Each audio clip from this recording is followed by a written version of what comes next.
السلام عليكم ورحمة الله، كي دايرين؟ لاباس عليكم؟ اليوم غادي نحضر مع بعضياتنا واحد الكيكه تجي طالعه ومفشفشه اسفنجيه. المقادير اللي هي بسيطه والنتيجه زوينه بزاف. تحضروها هكا لوجبه الكوتي او الفطور ديال الصباح، تجي زوينه بزاف. بقاو معايا وشوفوا الفيديو الاخير هكا باش تعرفوا على المقادير والطريقه ديال التحضير. المقادير اللي غادي نحتاجوها باش نصايبوا هذا الكيك: عندي هنايا 3 ديال البيضات اللي كيكونوا بدرجه حراره المطبخ، 150 غرام من الزيت ولا كنتو تعبروا بالكيسان ديال العنبه كاس الا ربع، كاس من اللبن حوالي 180 غرام من اللبن او لي فيرمونتي. عندي هنايا 2 كيسان من الدقيق الابيض حوالي 200 غرام من الدقيق الابيض. هنايا عندي كريم ديسير ديال الشوكولا،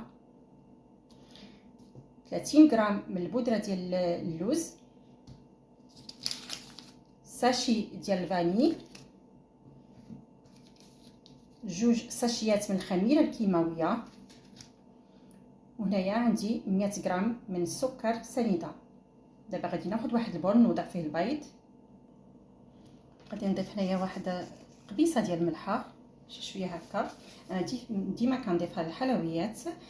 هنايا غادي نضيف سكر سنيده، نضيفو ايضا ساشي ديال الفاني.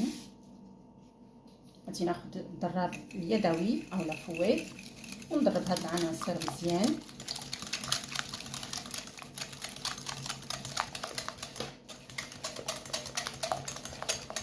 من بعد غادي نضيف الزيت بالتدريج،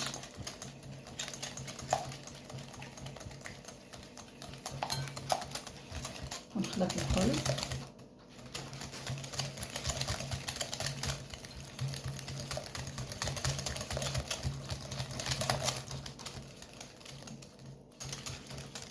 غادي نضيف داك اللبن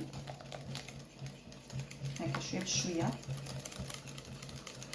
هاد اللبن كيعطي واحد الهشاشه للكيك ديالنا، كيجي زوين بزاف، غير جربوه كيجي رائع جدا. كيجي به الكيك خفيف وطالع، يجي زوين بزاف. من بعد هنايا غادي ناخذ داك الياغورت نتاع الشوكولا ونضيفو حتى هو،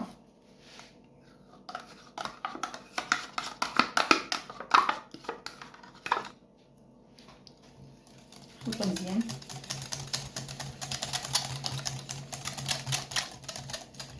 هنايا غادي نضيف داك اللوز، البودره ديال اللوز 30 غرام،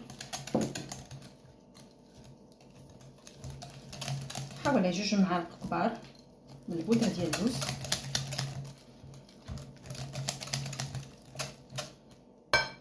من بعد غادي نضيف الدقيق الابيض، نضيفو بالتدريج على الخميره ديال الحلويات.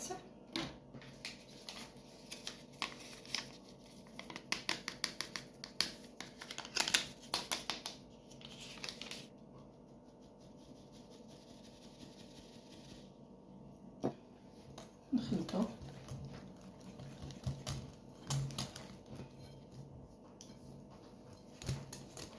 ما نضيفوش الدقيق مره واحده هكا باش نتحكموا في القوام ديال الكيك اللي بغيناه.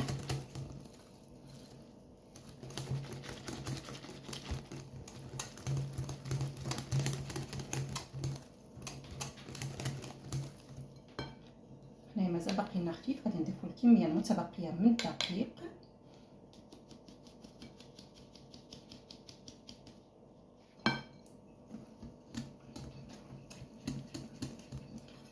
نخلطو مزيان حتى يندمج داك الدقيق مع باقي الخليط.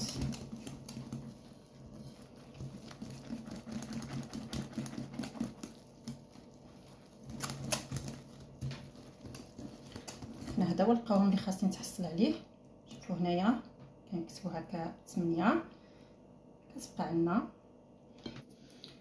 هنايا هذا المول دهنته بالزبده ورشيته بالدقيق، من بعد وضعت هكا اللوز ايفيلي في القاع ديالو باش ملي يطيب عندي الكيك تجي تبقى هكا من الفوق مقرمشه ولذيذه هكا. كوم رابيل بلي رحنا درنا فيه البودره ديال اللوز لداخل.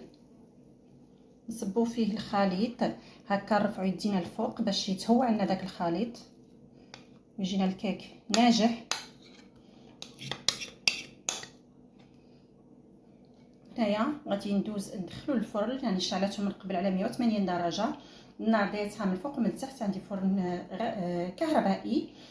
ندخلو الكيك حتى يطيب ويتحمر، من بعد نخرجوه. الا كان عندكم فرن غازي شعلوه من قبل حتى يسخن، من بعد نقصوا عليه وخليوه دخلوا الكيك باش يطيب على خاطرو ويتحمر، من بعد تخرجوه.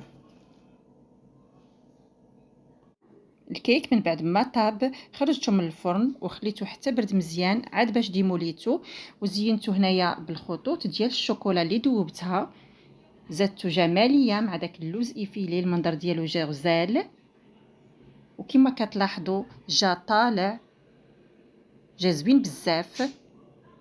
انا متاكده الا حضرتوه غادي يعجبكم ويعجب وليداتكم. تحضروا هكا الوجبه الكوتي ولما لا الفطور ديال الصباح، فهو حقا رائع ويستحق التجربه.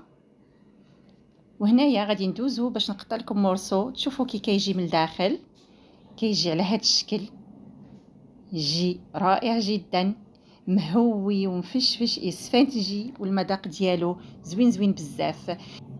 نتمنى الا عجبتكم الوصفه ما تنسونيش بلي لايك ديالكم والاشتراكات ديالكم. وهنايا الفيديو ديالنا لهذا النهار غادي يكون سالا، غادي نقول لكم بالسلامه في وصفه جديده وفيديو جديد ان شاء الله.